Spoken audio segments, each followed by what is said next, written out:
Oke,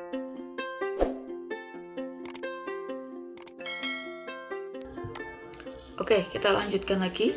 Baik, saya ulangi. Tadi rencana pekan efektif per semester, kemudian dibuat per tahun, kemudian akan menjadi dasar untuk penyusunan program tahunan, tentu saja dengan memperhatikan KI maupun kompetensi dasar atau KD yang ada di struktur kurikulum. Setelah menjadi program tahunan, kemudian dibuatlah program semester. Nah, ini biasanya dilihat dengan perencanaan yang tepat, alokasi waktu per kompetensi dasar, ya, kemudian per semester dan per tahunnya seperti apa. Oke. Nah, bagaimana langkah-langkah menyusun Prota-Promes secara detail seperti ini? Pertama, mengkaji kalender pendidikan tiap satuan pendidikan yang diterbitkan oleh Dinas Pendidikan dan menentukan banyaknya pekan efektif setiap bulan. Oke, setiap minggunya berapa, setiap bulan, sampai nanti akhirnya setiap tahun. Setiap semester, kalender pendidikan umumnya memuat hari libur. Isinya ada hari Sabtu atau Minggu, libur semester, libur awal puasa, hari raya, libur nasional, libur pilkada, dan lain sebagainya.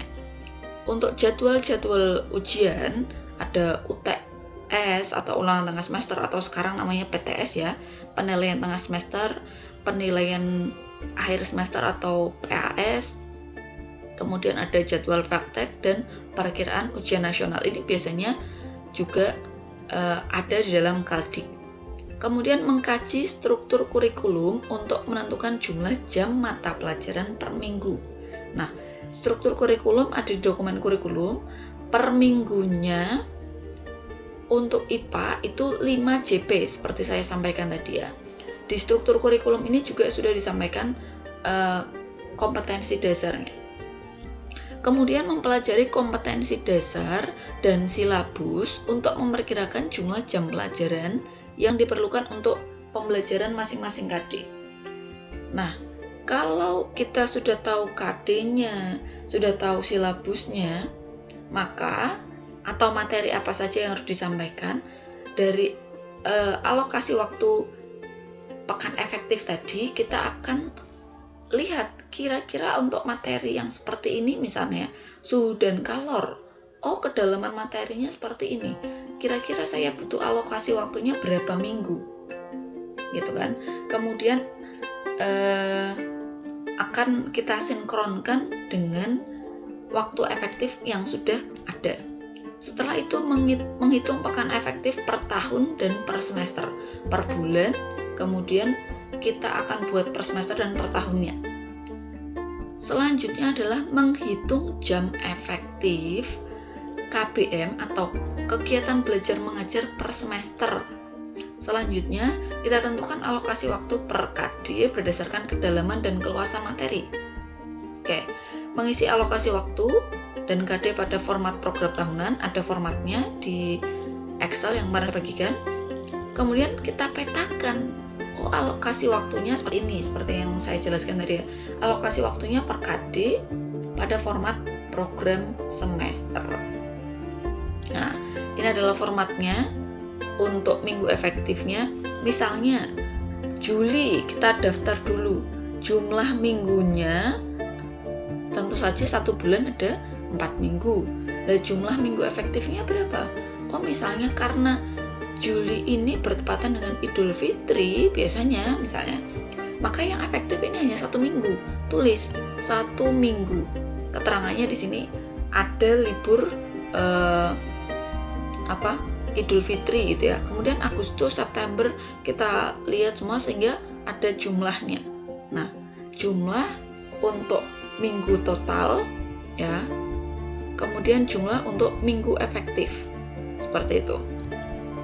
Kemudian kita hitung untuk jam efektifnya. Misalnya untuk semester 1, jumlah minggu efektifnya berapa minggu?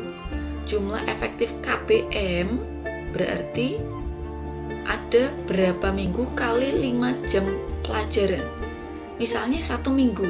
1 minggu dikali 5 JP. Berarti kita hanya punya 5 jam pelajaran. Seperti itu. Kemudian jumlah jam untuk ulangan harian ditambah dengan ulangan tengah semester. Untuk ulangan harian kira-kira butuh waktu berapa JP? Untuk ulangan tengah semester butuh berapa JP? Kemudian kita total. Untuk ulangan harian ini kita lihat dari persebaran kompetensi dasar. Kira-kira guru itu ingin melakukan berapa kali ulangan harian? Oh, saya pengen ulangan harian misalnya dalam satu semester itu 12 kali. 12 kali dikali 2 JP berarti 24 JP. Ditambah dengan ulangan tengah semester. Ulangan tengah semester misalnya katakanlah 2 JP juga karena dalam satu minggu itu ya. Dalam satu minggu hilanglah 5 JP-nya. Berarti 24 JP ditambah dengan 5 JP tadi. Kemudian cadangan. Ada waktu-waktu cadangan, biasanya ada minggu cadangan. 1 minggu katakan, berarti dalam 1 minggu ada 5 jam pelajaran. Kemudian jumlah jam efektifnya. Jumlah jam efektifnya ada berapa minggu? Tadi kita sudah daftar tadi ya di format ini tadi, jumlah minggu efektifnya. Kemudian dikalikan dengan 5 jam pelajaran. Itu untuk semester 1. Semester 2 juga seperti itu. Oke. Nah, ini akan dibuat untuk per jenjang atau per kelas. Kelas 7, kelas 8, dan kelas 9. Tentu saja berbeda nanti promesnya. Karena apa? Karena KD-nya, materi pokoknya juga berbeda. Walaupun jam pelajaran atau JP-nya per minggu itu sama, 5 JP. Tapi harus diperhatikan. Kita juga harus memperhatikan kedalaman materi, alokasi waktunya gitu kan. Kemudian jam efektifnya, sehingga untuk kelas 7, kelas 8, kelas 9 tentu saja berbeda, begitu ya. Untuk kelas 9 akan lebih sempit lagi karena kelas 9 itu mereka biasanya sudah mulai praktek ya, ujian praktek itu di semester 2 awal-awal. Jadi mereka semester 2 biasanya sudah banyak jam-jam tidak efektif. Nah, ini biasanya per sekolah memiliki kebijakan masing-masing. Sehingga Kaldik ini selain harus diperhatikan dari pusat, dari Dinas Kebudayaan, Dinas Pendidikan, harus juga memperhatikan jam-jam khusus yang dimiliki tingkat satuan pendidikan atau sekolah. Oke. Untuk format protanya seperti ini. Nah, kalau kemarin kalian sudah melihat di Excel-nya, itu kurang lebih sama seperti ini. Yang pertama di atas ini adalah identitas satuan pendidikan dan juga satuan mata pelajarannya. Ya, ada nama sekolah, mapelnya apa, kelas berapa, program apa kalau misalnya ada, atau semester ini ya, kelas semester. Kemudian tahun pelajarannya. Nah, di sini untuk semester 1 maka yang ditulis adalah kompetensi-kompetensi dasar. Kenapa yang dituliskan ini adalah kompetensi dasar 3.1? 3 itu merupakan kompetensi dasar untuk pengetahuan ya, untuk domain pengetahuan. Sehingga yang dituliskan di kompetensi dasar ini adalah domain pengetahuan. Nah, nanti kalau ada percobaannya berarti dimasukkan juga untuk kompetensi dasar 4.1 misalnya, yang berkaitan dengan pengetahuan tadi. Jadi KD 3 dan KD 4. Nah, alokasi waktunya berapa di sini? Oh, misalnya kestabilan kalor dan suhu gitu ya, suhu dan kalor. Alokasi waktunya berapa?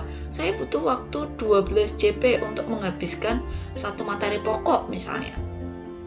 Maka di sini dituliskan alokasi waktunya, JP-nya. Oke. Kemudian jumlah JP untuk semester ganjil. Ini keseluruhan ya. Secara keseluruhan kita belum memperhatikan jam efektif dulu. Kemudian yang bawah ini adalah kita sudah menentukan alokasi waktu dan kita sesuaikan dengan jam efektif.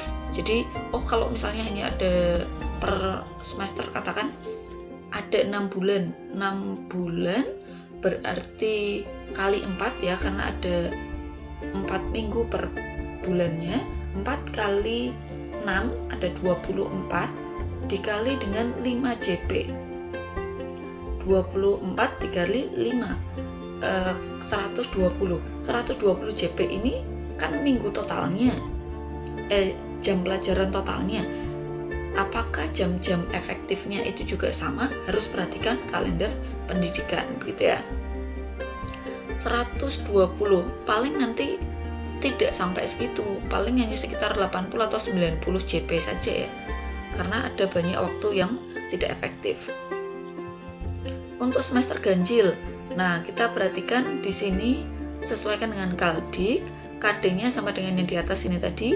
Kemudian alokasi waktunya di sini kita buat yang lebih spesifik sesuai Kaldik ya. Kemudian ada semester genapnya juga. Kemudian kita jumlahkan semester 1 dan semester 2-nya. Jadilah sebuah program tahunan atau prota. Kalau untuk semester ini lebih spesifik karena dilihat lagi per bulannya. Oh, untuk kompetensi dasar yang ini untuk promesnya untuk promesnya akan lebih spesifik per KD, jumlah JP-nya berapa yang dibutuhkan, kira-kira akan dihabiskan di bulan apa saja. Misalnya di Januari, di minggu keberapa ya, minggu keberapa misalnya. Kadang-kadang ada yang 5 minggu, tapi 5 minggu itu kan tidak full ya. 5 minggu artinya misalnya Januari itu ada 31 hari. 31 hari itu kan biasanya 5 minggu. Nah, 5 minggu itu minggu keberapa kita ingin menyelesaikan KD ini gitu ya. Kemudian di bulan Februari. Kemudian KD 2 misalnya saya ingin selesaikan di bulan Februari dan seterusnya. Seperti itu. Oke, itu untuk penjelasan dari PowerPoint-nya. Kita akan langsung lihat di contoh kalender pendidik, di contoh program semester dan program tahunannya. Nah, seperti ini. Untuk program tahunannya ini jauh lebih simple dibandingkan promesnya. Contohnya seperti ini. Untuk program tahunan, saya perbesar dulu. Nah, untuk program tahunan ingat di atas ada identitas ya, identitas mata pelajaran, satuan pendidikan atau sekolahnya, kelas, semester, tahun pelajarannya. Kemudian kita lihat untuk semester 1, kompetensi dasarnya ada berapa? Kompetensi dasarnya yang kita masukkan khususnya adalah untuk yang KD 3 saja ya. KD 3 itu adalah pengetahuan. Untuk semester 1 ada 5 KD. Per KD-nya kita akan melihat alokasi waktu untuk tingkat kedalaman materi. Karena pengukuran atau ini nanti masuk ke bab pengamatan ya, objek IPA dan pengamatannya, dan butuh waktu sekitar 15 JP. 15 JP ini berarti akan habis dalam waktu berapa minggu? 1 minggunya 5 JP, berarti habis 3 minggu gitu ya. Kemudian mengklasifikasikan makhluk hidup dan benda, ini 15 JP dan seterusnya. Alokasi waktu ini sudah termasuk dengan ulangan harian, oke? Jadi ulangan harian itu kan biasanya butuh waktu sekitar 1 pertemuan ya. Terserah, ada yang guru kadang-kadang 1 JP saja, ada yang 2 JP, atau bahkan 3 JP, ya itu kan ketentuan dari gurunya masing-masing. Jadi waktu sekian itu sudah termasuk ulangan harian. Kemudian dijumlah, oh ada 90 JP untuk semester 1-nya. Oke. Kemudian untuk semester 2-nya kita juga lihat lagi per KD-nya. Per KD-nya untuk KD pengetahuan yang dimasukkan yaitu KD 3 ini bisa dilihat di struktur kurikulum, di dokumen kurikulum yang kemarin saya bagikan, alokasi waktunya sekian. Ini memperhatikan kira-kira kedalaman materinya seperti apa. Saya bisa menyampaikan ini dalam waktu berapa lama. Kalau dulu silabus itu sudah disertakan dengan alokasi waktu, jadi guru itu sudah tinggal pakai gitu ya. Kalau sekarang silabus itu bentuknya lebih simple, tidak ada alokasi waktu yang lebih spesifik, tapi guru harus menentukan alokasi waktu yang spesifik. Jadi kita mengira-ira kira-kira lebih cocoknya dengan kedalaman materi yang seperti ini saya sampaikan dalam berapa jam pelajaran. Juga nanti memperhatikan buku guru dan buku siswa. Di buku guru biasanya ada alokasi waktunya, tapi tidak semua guru itu harus sesuai dengan alokasi waktu yang ada di situ. Kita boleh kreatif menyusun alokasi waktu. Nah, ini program tahunan semester 1, semester 2 sudah ketemu seperti ini. Nah, kemudian bawahnya ini ada, yang ini adalah program semester. Nah, kalau sudah program tahunan, kemudian kita perinci untuk program semesternya. Formatnya seperti tadi, untuk misalnya per bulan berapa minggu ya. Ini berapa minggu yang tidak efektif dan berapa yang efektif. Nah, yang paling atas ini adalah jumlah minggu per bulan secara keseluruhan. Kita belum lihat yang efektif dulu. Kemudian banyaknya minggu tidak efektif. Oh, untuk bulan Juli itu 1 minggu, kemudian bulan Agustus itu 2 minggu, sehingga akan ketahuan banyaknya minggu efektif. Ini jumlah minggu efektifnya per semester. Ini untuk semester 1 ya, semester Ghazal itu ada 26 minggu secara total. Kemudian kita kurangi dengan jumlah minggu tidak efektif, ada 18 minggu. 18 minggu kita kalikan dengan 5 JP. 5 JP itu adalah jam pelajaran untuk IPA ya, menjadi 90 JP, begitu ya. Begitu juga untuk semester 2-nya. Oke.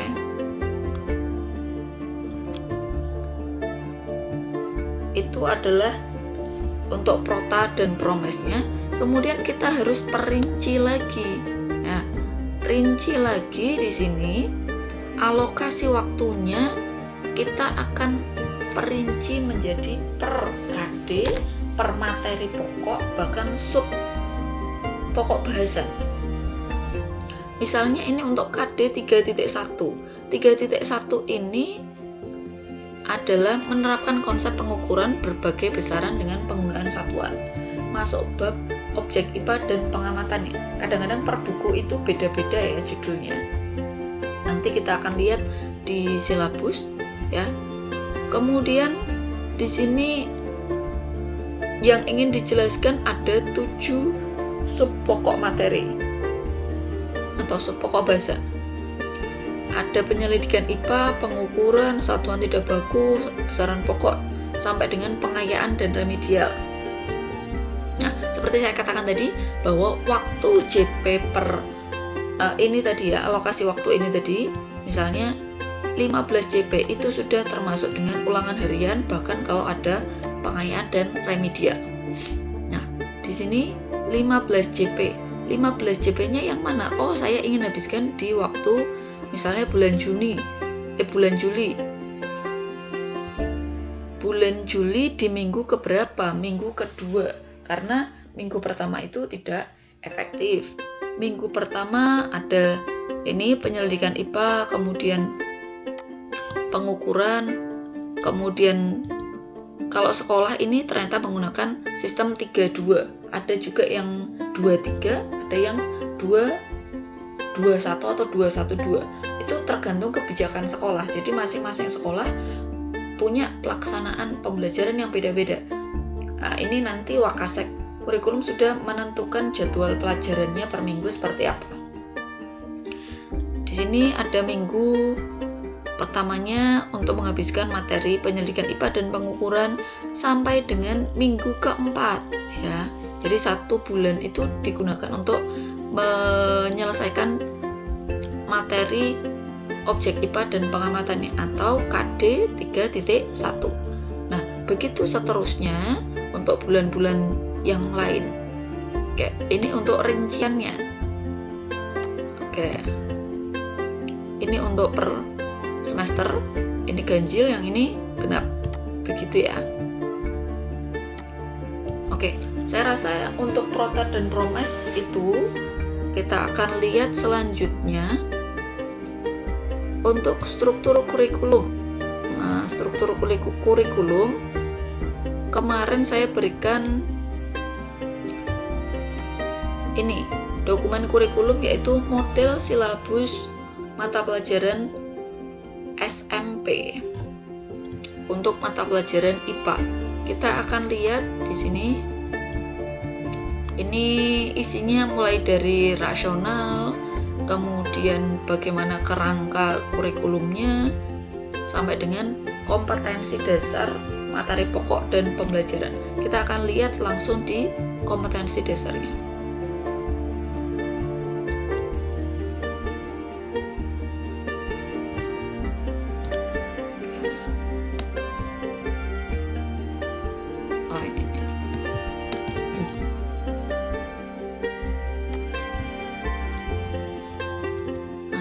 Nah, ini misalnya untuk kelas 7, kompetensi dasar, materi pokok, dan kegiatan pembelajaran. Alokasi waktunya itu per minggu 5 JP. Nah, untuk kompetensi dasar, materi pokok, dan kegiatan pembelajarannya secara detail ada di sini.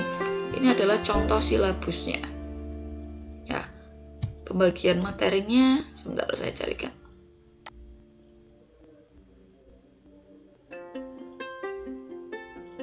Nah, ini secara umum ruang lingkup materi untuk SMP itu seperti ini.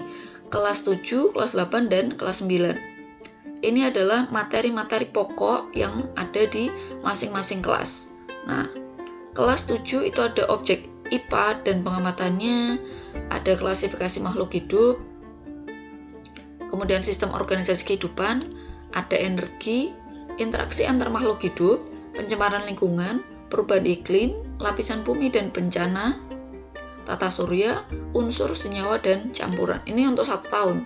Nah, per semesternya nanti dibagi menjadi 2 berarti ya. Kemudian kelas 8 ada gerak dan gaya, usaha dan pesawat sederhana, rangka dan otot, tekanan zat, kemudian getaran, gelombang dan bunyi, cahaya, struktur dan fungsi jaringan tumbuhan. Kemudian ada sistem pencernaan, sistem peredaran darah, sistem pernapasan, sistem ekskresi, dan zat aditif dan adiktif. Kelas 9-nya lebih sedikit, karena kelas 9 ini biasanya sudah banyak waktu yang terpotong. Ada sifat bahan, kelistrikan, kemagnetan, teknologi ramah lingkungan, reproduksi, perkembangbiakan hewan dan tumbuhan, pewarisan sifat, bioteknologi, dan tanah. Nah, ini ruang lingkup materinya. Sekarang kita masuk ke silabusnya. Silabusnya isinya hanya KD, materi pokok, dan kegiatan pembelajaran. Tidak ada alokasi waktu spesifik, sehingga seorang guru harus tahu dan bisa merencanakan dengan baik kira-kira ini akan habis dalam berapa JP atau akan selesai dalam berapa JP. Misalnya KD 3.1 ya. Tapi untuk yang di Prota dan Promes tadi silahkan masukkan KD yang 3 saja. Oke. Menerapkan konsep pengukuran berbagai besaran dengan menggunakan standar satuan baku, satuan standar. Materi pokoknya ada pengukuran, besaran pokok dan turunan, satuan baku dan tak baku. Ini nanti ada sub pokoknya lagi, sub materi pokoknya. Kemudian pembelajarannya di sini ada mengamati diri sendiri dan teman serta benda-benda yang ada di sekitar. Nah, ini nanti bisa dikreasikan sesuai keinginan guru. Kadang-kadang ada guru yang menggunakan buku siswa dan buku guru ya yang sudah diterbitkan oleh pemerintah dari Dinas Pendidikan dan Kebudayaan. Boleh pakai yang itu, yang versi BSE itu. Boleh juga buku yang lain. Jadi pembelajarannya nanti bebas. Yang penting bisa menyelesaikan KD dan materi pokok tersebut, gitu ya. Tapi sebisa mungkin ini nanti karena IPA itu kan gurunya juga ikut MGMP. Jadi setiap mata pelajaran itu kan ada MGMP-nya. Jadi di MGMP biasanya sudah disusun. Oh, kira-kira materi-materi ini esensial karena nanti akan diujikan di PTS. Di penilaian tengah semester dan PAS, penilaian akhir semester. Sehingga materi ini harus diajarkan seperti itu ya. Tapi kadang-kadang ada juga sekolah yang PTS maupun PAS-nya membuat soal sendiri. Nah, itu tidak masalah karena berarti ada otoritas dari guru materi-materi mana yang bisa disampaikan dan yang tidak perlu disampaikan. Tapi kalau ikut tingkat kabupaten atau kota biasanya harus sesuai dengan MGMP. Oke, ini contoh dari silabus dan struktur materinya. Nah, ini silabusnya yang sangat sederhana. Nanti dari silabus ini selanjutnya akan dijabarkan menjadi RPP. Saya akan buat video selanjutnya yang membahas tentang RPP. Saya akan berikan dulu nanti contoh format RPP-nya yang lengkap maupun yang sederhana. Saya berikan gambaran dulu. Ini adalah contoh RPP yang dulu yang sangat lengkap. Formatnya sesuai dengan struktur kurikulum 2013 tapi yang versi dulu ya, yang lengkap. Kalau yang sekarang sesuai kebijakan dari dinas itu menggunakan versi terbaru yaitu 1 halaman. Seperti yang diminta oleh Menteri Pendidikan harus dibuat sesederhana mungkin ya. Ini ada yang versi 1 halaman, ini untuk pembelajaran daring. Sudah saya berikan contohnya. Baik, sekian saja untuk pembelajaran hari ini. Kurang lebihnya mohon maaf. Wassalamualaikum warahmatullahi wabarakatuh.